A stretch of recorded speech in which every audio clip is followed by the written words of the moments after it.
So today in this lesson, we're going to be looking at doing a forward and a backward scan of a given activity network. So we've just got a basic sort of a network here. There's no situation, no like given activities for each of these, but you can see that we already do have our edges labeled with how long each activity is going to take.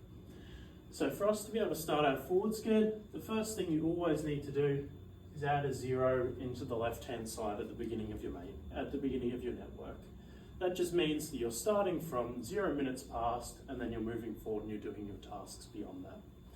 So to do a forward scan from then on, we need to start thinking about how long is it taking each of these tasks to be completed.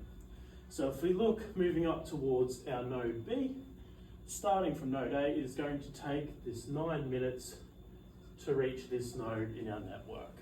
So it's taken us 9 minutes to progress from the start of our process to task B.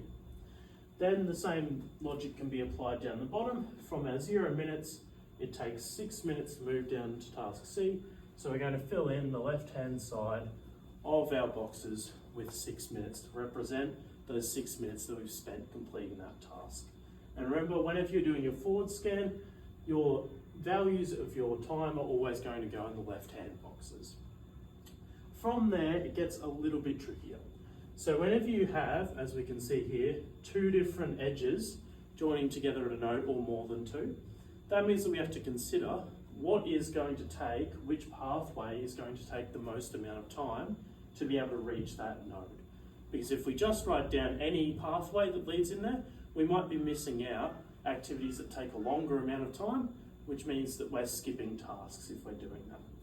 So if we look at this example here, if we take the top path, this first task is going to take 9 minutes, the next task will take 4, 9 and 4 means that we can reach this node via this pathway by 13 minutes.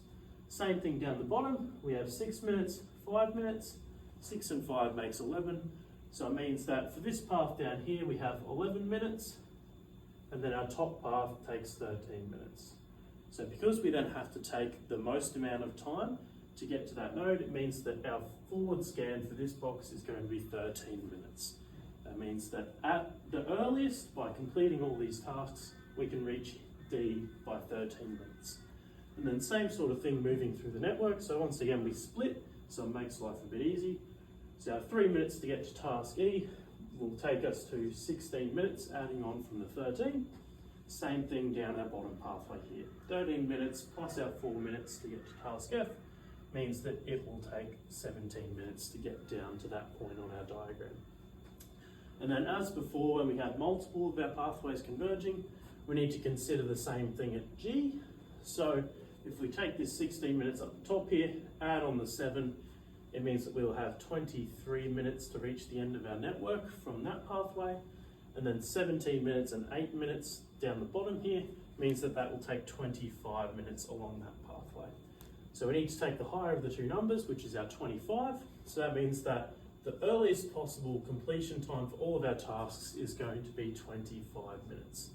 And once you've reached the end of the network, now you can start working backwards and doing your backwards scan. So the first task there is to throw 25 minutes in your latest finishing time, which means that if we're following the most optimal path, our critical path, that means that we're going to be finishing at 25 minutes anyway. So now that we're working backwards, we need to start taking off our times as we move back through the network. So if we finish at 25 minutes, we take away 8 minutes down the bottom here. That means that we are going to have 17 minutes down the bottom. And then up the top here, if we're finished by 25 minutes and it took 7 minutes to get there, that means that our latest start time for task E is 18 minutes. So that's basically what we're figuring out with the backward scan. It's when can we start these activities and still be able to make it to the end of all of them with time to spare at the correct time. So then we'll keep moving backwards through the network. Once again, we run into a problem where we've got two pathways leading into this node.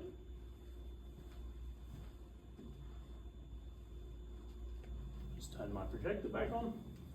So we've got two pathways leading into this node, so we have to consider what's the longest pathway to get there. And hopefully you've noticed along our critical path, which was down here because it's taking the most amount of time, it means that 17 minus our 4 minutes gets us back to 13 minutes here. And you'll notice that any tasks along the critical path, their earliest start time from our forward scan and our latest start time from our backward scan will be the same number, because we can't delay those tasks at all. The earliest start time, the latest start time will be the same. So, moving back along, we identified to begin with that this is our critical path up the top, which means that we can throw 9 in there to mirror that on our critical path.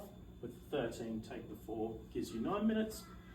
And then down the bottom here, if we have 13 minutes here, we minus our 5 away for this task, means that we'll be left with 8 minutes down here as our latest start time for that activity C. And then we're all the way back to the start, and just like at the end, you should have the same numbers there at the start as at the end. You need to have 2 zeros back at the start. So hopefully then, once you've done your forward and backward scan, you might have even noticed that as you were doing it, you can now see very clearly that our critical path is pathing through our network like this. So you can tell which tasks we have to complete without delay to avoid delaying our complete finishing time.